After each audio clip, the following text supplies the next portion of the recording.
Hello students, so today we are going to start a new lesson bringing up Carrie from the book An Alien Hand. Now let's see who's this Carrie. Carrie, a 5-month-old baby elephant, lives and grows up with his 9-year-old friend and keeper. Carrie doesn't eat much, just about 16 kilograms of delicious twigs a day. Twigs means the stem of the tree. You know, as elephants likes to eat twigs every day. This is their food. Playful and sensitive, Carrie saves a boy from drowning, right? A boy was getting drowned in the water and this Carrie saved that particular boy from drowning, right? Carrie the elephant was 5 months old when he was given to me to take care of. I was 9 years old and I could reach his back if I stood on tiptoe. Right, so this was a boy who was a 9-year-old, and he was given to take care of a baby elephant who was just a 5 months old baby elephant. He seemed to remain that high for nearly 2 years. We grew together. That is probably why I never found out just how tall he was now. As you know, elephant is really tall, and that boy was 9-year-old. So he really has to stand on a tiptoe, like this, to reach that level of Carrie, the baby elephant. Right? He lived in a pavilion under a thatched roof which rested on thick trees stumps so that it could not fall in when Carrie bumped against the poles as he moved about. One of the first things Carrie did was to save the life of a boy. Carrie did not eat much, but he nevertheless needed 40 pounds of twigs a day to chew and play with. Now, he was a baby elephant, right? So, he did not eat much, but at least he needs some twigs to play and to chew. Every day, I used to take him to the river in the morning for his bath. He would lie down on the sandbank while I rubbed him with the clean sand of the river for an hour. Now, what did the baby elephant do? Every day, the caretaker, the keeper, used to take him to the river in the morning. There, he lie down on the sand, and the keeper used to rub him, used to clean that baby elephant with the sand, and he used to lie there very comfortably for an hour. After that, he would lie in the water for a long time. On coming out of his skin would be shining like ebony, and he would squeal with pleasure as I rubbed water down his back. Squeal means he was trumpet. It is the sound of the elephant. Squeal. Then I would take him by the ear because that is the easiest way to lead an elephant, and leave him on the edge of the jungle while I went into the forest to get some lucius twigs for his dinner. Lucius twigs means sweet smelling. Lucius here means sweet smelling twigs. Now what is this about? That the Carrie is a 5-month-old baby elephant, and he lived in a pavilion with a thatched roof, right? And he got a caretaker, or he has a keeper of 9 years old. Every day this Carrie eats a lot of twigs. He does not eat much, but he loves to eat twigs and play with it. The keeper every morning used to take him for the bath, and there he used to clean them with the sand. Also then after that, he would lie in the water for a long time. On coming out of skin would be shining like ebony, and he would squeal with pleasure as I rubbed water down his back. Now suddenly, after cleaning with the sand, the baby elephant used to lie in the water, and he feels so happy. He feels a great pleasure when the water comes on his skin. Then I would take him by the ear because that is the easiest way to lead an elephant. Now if you want to actually want to train an elephant, or if you want an elephant to listen to you, you just have to take care of the ear and leave him on the edge of the jungle while I went into the forest to get some sweet smelling twigs for his dinner. One has to have a very sharp hatchet. Hatchet here means axe, from which you cut. Axe to cut down these twigs. It takes half an hour to sharpen the hatchet, because if a twig is mutilated means disfigured or torn. If it is disfigured, an elephant will not touch it. So the twig should be really in a great manner. It should be in a great shape. Then only the elephant will eat it. Otherwise, the elephant will not touch any torn twigs or any disfigured twigs. It was not an easy job to get twigs and saplings for Kari. I had to climb all kinds of trees to get the most delicate and tender twigs. As he was very fond of the young branches of the banyan tree, which grows like a cathedral of leaves and branches, I was gathering some one spring day in March when I suddenly heard Kari calling me to the distance. Now what happened was, the Kari was a very pampered kind of elephant, was a very pampered and a cute baby elephant, and he used to like a very young branches of the banyan tree. Since he was also young, so he really likes the young branches of the banyan tree, which grows like a cathedral of leaves and branches. Now one day I was gathering some one spring day in March when I suddenly heard Kari calling to me in the distance. As he was still very young, the call was more like that of a baby than an elephant. Now he was a very young elephant, right? So when an elephant calls, it was looking like a baby calling, not a adult elephant calling, right? Now I thought somebody was hurting him, so I came down from my tree and ran very fast to the edge of the forest where I had left him. But he was not there. I looked all over, but I could not find him. I went near the edge of the water and I saw a black something struggling above its surface. Then it rose higher and it was the trunk of my elephant. I thought he was drowning. Now what happened was, there was the situation happened that the keeper thought that somebody was hurting him. That is why he was shouting, but he was not. So I came down and then he ran so fast went to look at the elephant at actually what is happening. But he was not there. I looked all over, but I could not find him. I went near the edge of the water and I saw a black something struggling above its surface. Now what was it? It was the trunk of an elephant that was above the surface of the water and it was struggling to come out. I thought he was drowning. I was helpless because I could not jump into the water and save the 400 pounds of him, since he was much higher than that. Right? A 9-year-old boy cannot actually save an elephant, right? He cannot just go into the water and took a big elephant out of it. It was nearly impossible. But I saw his back rise above the water, and the moment he caught my eye, he began to trumpet and struggle up to the shore. Then, still trumpeting, he pushed me into the water, and as I fell into the stream, I saw a boy lying flat on the bottom of the river. Now, what was happening was, first the keeper thought that the elephant was struggling to come out of the water. He was drowning, but actually it was not. It was a little boy who was lying flat on the bottom of the river. So basically he was giving the sound to save that boy, right? He had not altogether touched bottom, but was somewhere afloat. I came to the surface of the water to take my breath, and there Kari was standing, his feet planted in the sand bank and his trunk stretched out like a water hand waiting for mine. I dived down again and pulled the body of the drowning boy to the surface, but not being a good swimmer, I could not swim ashore, and the slow current was already dragging me down. Now what happened? This keeper the boy of 9-year-old was very courageous, was very brave, right? Because he knew that he could not swim well, but still he jumped into the water to save the life of that boy. Now what did Kari did? The Kari gave hint to that boy that there was a boy who was drowning in the river and we need to save him.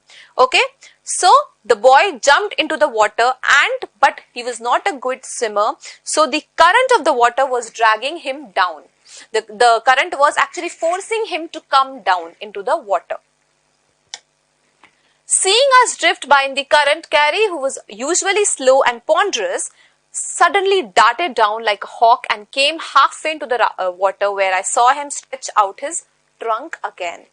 I raised up my hand to catch it and it slipped.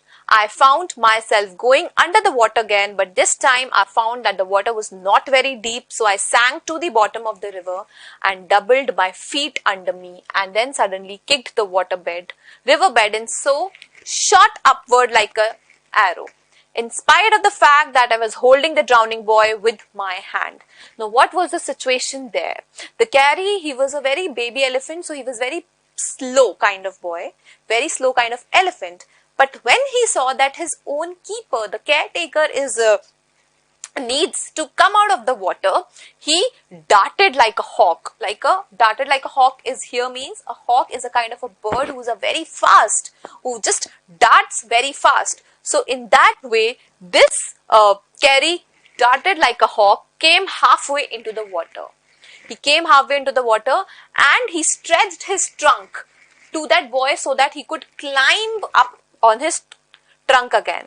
I raised up my hand to catch it and it slipped. I found myself going under the water again. But this time I found that water was not very deep, so I sank to the bottom of the river and doubled my feet under me, and then suddenly kicked the riverbed. And then he raised upward holding the other boy who was actually drowning in the water.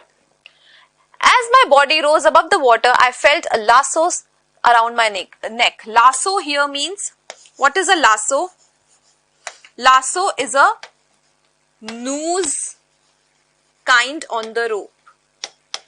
Rope, you know that it is so lasso is a knot on a rope, and he feels that there was a lasso around my neck. This frightened me. I thought some water animal was going to swallow me. I heard Carey squealing and I knew it was his trunk around my neck. He pulled us both ashore. Now, what did the boy do? The boy was carrying another boy. The keeper was carrying another boy who was actually drowning at the first time. And even the keeper was drowning. But the elephant, he put his trunk around the neck of the boy, of the keeper, and pulled him, both of them together with a great force. Carey becomes fond of ripe bananas. He believes in self-help, much to the discomfort of his friend. With quiet dignity, Carey accepts the chiding he knows he deserves. Carey was like a baby. He had to be trained to be good, and if you did not tell him when he was naughty, he was up to the more mischief than ever. Now, he was a very naughty elephant. He used to do a lot of naughty things, lot of mischief things. So, if one does not tell him that he is naughty or one does not train him, he would do more acts like that. For instance, one day, somebody gave him some bananas to eat. Very soon, he developed a great love for ripe bananas. We used to keep large plates of fruits on a table near a window in the dining room. One day, all the bananas on that table disappeared and my family blamed the servant for eating all the fruit in the house. So, all the bananas were disappeared. What happened? Who took it? Carey, of course. But the family blamed the servant for eating those bananas. A few days later, the fruit disappeared again. This time, the blame was put on me and I knew I had not done it. I was very angry with my parents and the servants, for I was sure they had taken all the fruit. The next time the fruit disappeared, I found a banana all smashed up in Carey's pavilion. In the house of the Carey where Carey was living, he found a crushed banana there, and then he realized that Carey was actually the thief who was stealing all the bananas. This surprised me very much, for I had never seen fruit there, and he had always lived on twigs. Right? So then he realized that he loved twigs, and now suddenly he started liking the ripe bananas. He started loving the ripe bananas and he started stealing all the bananas, and also, apart from it, the blame was on the servant and on the boy. Next day, while I was sitting in the dining room wondering whether I should take some fruit from the table without my parents' permission, a long black thing, very much like a snake, suddenly came through the window and disappeared with all the bananas. Now what happened was, now the boy was sitting and wondering whether I should eat the bananas or not, whether I should take a permission from my parents because they would scold me.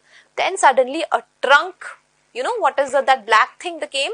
The trunk of an elephant came and took all the bananas with it.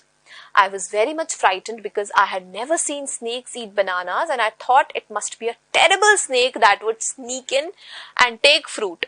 I crept out of the room and with great fear in my heart ran out of the house, feeling sure that the snake would come back into the house, eat all the fruit and kill of us. Now that 9-year-old boy, he didn't use the brain. He was very sensitive. So he realized that some black snake is eating the bananas, and then he realized that how come a snake started loving bananas? So he started doing his own imagination that now the snake will kill off all of us, will kill my family and would take all the fruits with him.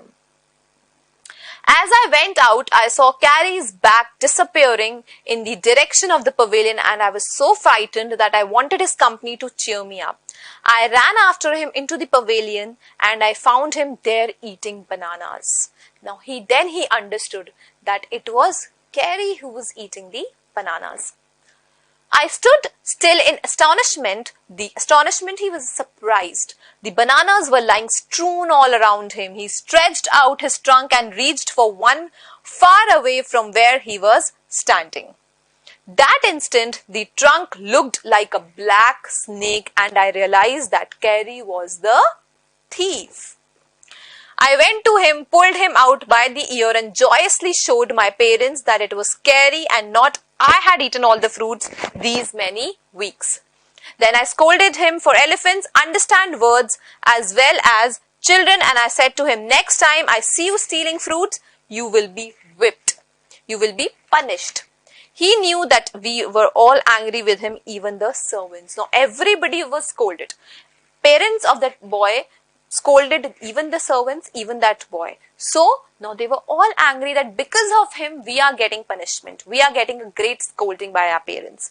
So then he made the people realize that it was not all of us. It was the Carrie who was eating all the bananas since the week. His pride was so injured that he never stole another thing from the dining room. Now this baby elephant understood that everybody is angry with him. He understood that he was the person who was stealing the banana and nobody is liking it. So he didn't do that act again. From then on, if anybody gave him any fruit, he always squealed as if to thank him.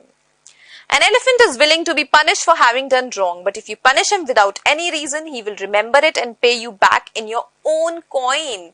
Now what happened was, this elephant, there was this habit of an elephant that if you punish him for whatever he has done wrong, then he would take that punishment. But if he hasn't done anything wrong, he would not take that punishment and he would give you back. Right? So this is a habit of an elephant. Carrie is a fast learner. He masters all signals and sounds he is taught. There is one lesson though that an elephant takes 5 years to learn. Carrie is no exception. An elephant must be taught when to sit down, when to walk, when to go fast, and when to go slow. You teach him these things as you teach a child. If you say dhat and pull him by the ear, he will gradually learn to sit down. Now, how do you teach an elephant to sit down? You need to just pull his ear and say dhat and he would sit down. Similarly, if you say Mali and pull his trunk forward, he will gradually learn that he has the signal to walk. Carrie learned Mali after 3 lessons, but it took him 3 weeks to learn dhat. Now Mali he learned. You just have to pull the trunk and say Mali and he would walk. But it took time to learn him the word dhat.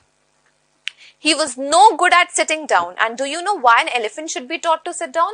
Because he grows taller and taller, then who would take care of him? So that when he is 2 to 3 years old, you can only reach his back with a ladder. It is therefore better to teach him to sit down by saying dhat so that you can climb upon his back. Now, if you want to do a climbing on the elephant is really tall.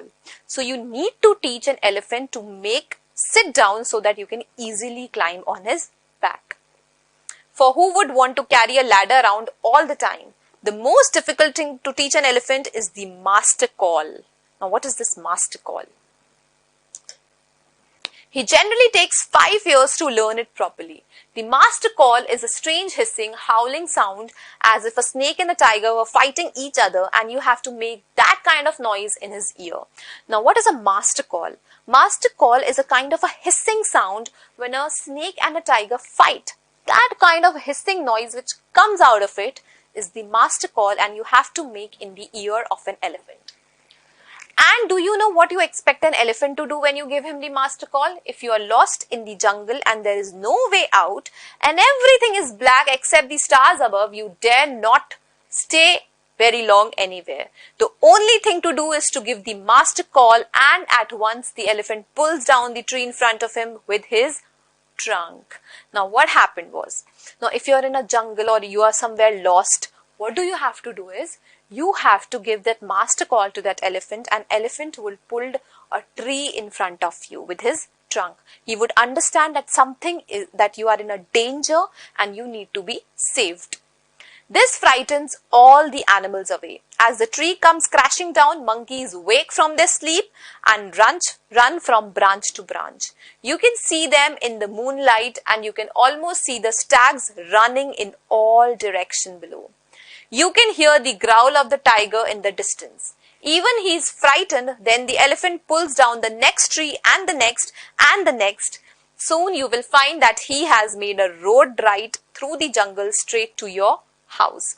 Now, this master call is really important, and this Keri learned the master call in 5 years. Now, what happened was, if you give a master call, the elephant will understand that you are in a danger, you need to be saved. So he pulled the tree in front, he pulled the tree down with a lot of noise, and the elephant around you will be scared. The monkeys will go away, and they run from branch to branch in the moonlight. Then also you can hear the growl of the tiger in the distance. You can also come to know that there is a tiger in the distance, because if a tree will come down, all the animals in the jungle will wake up and make their existing sounds, right? Even he is frightened, then the elephant pulls down the next tree and the next. Now, even if the elephant is frightened, what will the elephant will do? He will pull down all the trees in a line, and make a road for you to go to the house. Alright, so this is the little hard thing to teach an elephant, and that is the master call. Now, let's see some questions and answers. The enclosure in which Keri lived had a thatched roof that lay on a thick tree stumps. Examine the illustration of Keri's pavilion on page 8 and say why it was built that way. Now, this is an idea of the question answers I am giving to you. This answer you have to write in a more detailed way. You really need to write in 4 to 5 lines depending upon the question. If the question is of 2 marks, then obviously 2 lines. If the question is of 4 marks, then you have to elaborate the answer. This is just a hint or a kind of a brief thing I am giving you in the answer. Keri's pavilion was built of thatched roof that lay on a thick tree stumps because it was very high and would not fall when Keri bumps against the poles. Next question. Did Keri enjoy his morning bath in the river? Give reason for your answer. Yes, Keri enjoyed his morning bath in the river as he lay down on the sandbank and let his friend rub his back and also lie in the river water for a long time. He squeals with pleasure when water is rubbed down his back. Finding good twigs for Keri took a long time. Why? Finding good twigs for Keri took a long time because his friend had to climb all kinds of trees to get the most delicate and tender twigs. Also, if a twig is mutilated, an elephant will not touch it. So one had to be very sharp hatchet to cut down these twigs, which took half an hour to sharpen it. It was not an easy job. Now, why did Keri push his friend into the stream?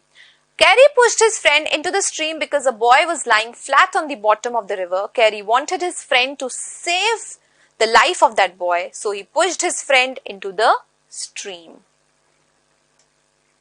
Keri was like a baby. What are the main points of comparison? Yes, Carrie was like a baby because he had to be trained to be good just like a baby. He had to be taught when to sit down, he had to be taught when to walk and when to go slow. When he was naughty, he needs to be scolded, and if not, he will do more naughty things. Carrie helped himself to all the bananas in the house without anyone noticing it. How did he do it? Carrie stole the bananas from the table near the window in the dining room. He put his trunk through the window very much like a snake and disappeared with all the bananas without anyone noticing it. Carrie learned the command to sit and to walk. What were the instructions for each command? When his friend pulled his ears and said "Dhat," Carrie sit down. And when he pulled his trunk towards forward and say "Malli," Carrie walked. What is the master call? Why is the most important signal for an elephant to learn? The master call is a strange hissing, howling sound as if a snake and a tiger were fighting each other. It is the most important signal for an elephant because whenever master is in trouble, one master call will bring the elephant near him and he would understand that there is a danger near him and the elephant would try to save him. Alright, so I hope you liked the lesson and I hope you will learn it. Thank you so much.